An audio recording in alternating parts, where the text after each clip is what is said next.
the journey to the courthouse, Okay, he mounted on the mole and went to the courthouse together with the Jew next door. And when the judge asked them what they wanted, the Jew said that, "Your Honor, this man owns me $999 and refuses to pay." So the judge turned to Nasruddin, the master, and asked, "And you, what have you to say? Is that true?" So Nasruddin, the mullah, said, "Ask him, please, if he has ever given me a penny in my hand."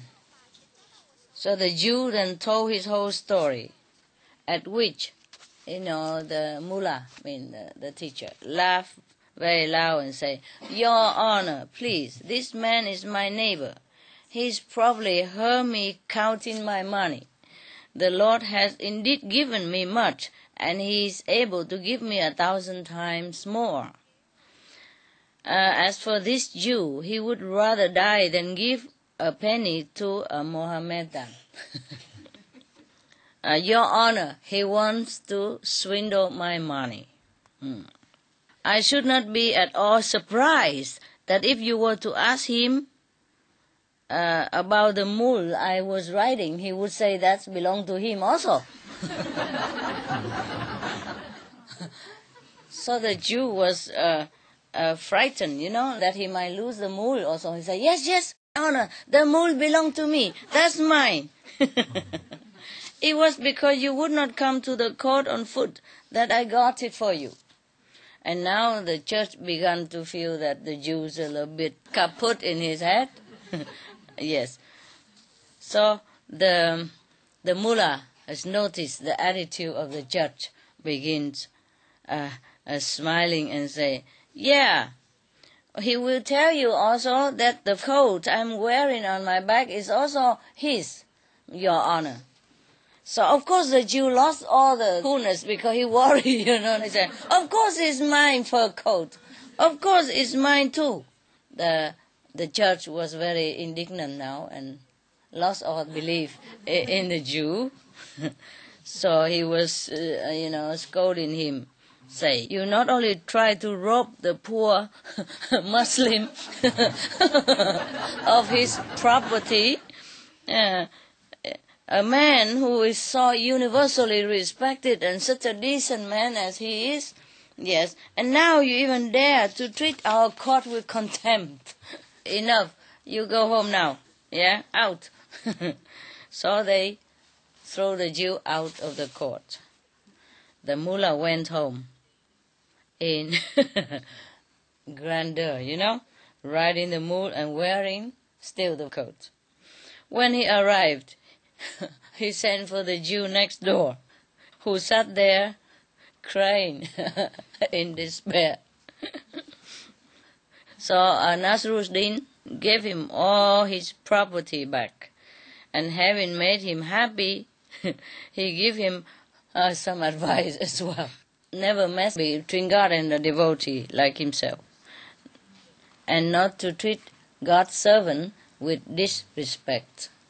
God's servant means mullah, Nasruddin, because he called himself the servant of God.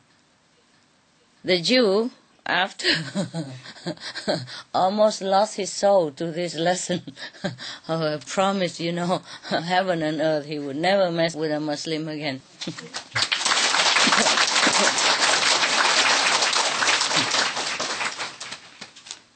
And not just any Muslim even, mess with Nasruddin, the mullah, who's famous for all the wit, and and the intelligence. Why does the mullah do this? Anybody knows? Yeah.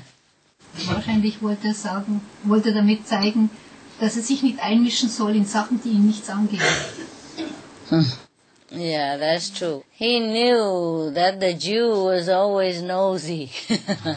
Instead of praying to God himself, he always knows to the mullah's business. Because the mullah is famous, respected, and he has probably some disciples, and they always come to see him.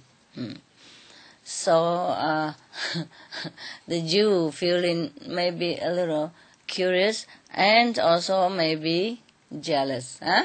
So he always eavesdropping, next door, see what's going on all the time. Nasruddin want to teach the Jews, like, mind your own business, pray to your own God. That's why he did such a peculiar prayer, You please give me $1,000. If just $1 less, I won't take it.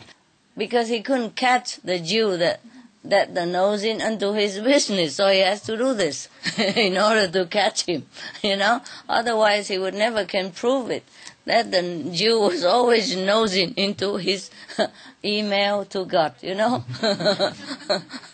In this story, it might be a Jew, but it could be anyone else. You know what I mean? Yeah. Instead of minding your own business, progressing your own spiritual practice, and polishing your moral standard or virtues and beauty, you're always nosing into somebody else's stuff. Yeah. If you are a Jew, then you pray, and you read the Torah. If you're a Hindu, then you read the Vedas, and you pray to Vishnu Brahma, for example. If you're Christian, you pray to Jesus. You don't look what the Muslim is praying to and what he is praying about, for example. Or vice versa, the Muslim shouldn't nose into a Christian's business and see what he's praying. We all pray the same anyway, Muslim, Jews, Christian, don't we all pray the same? Give us daily our bread.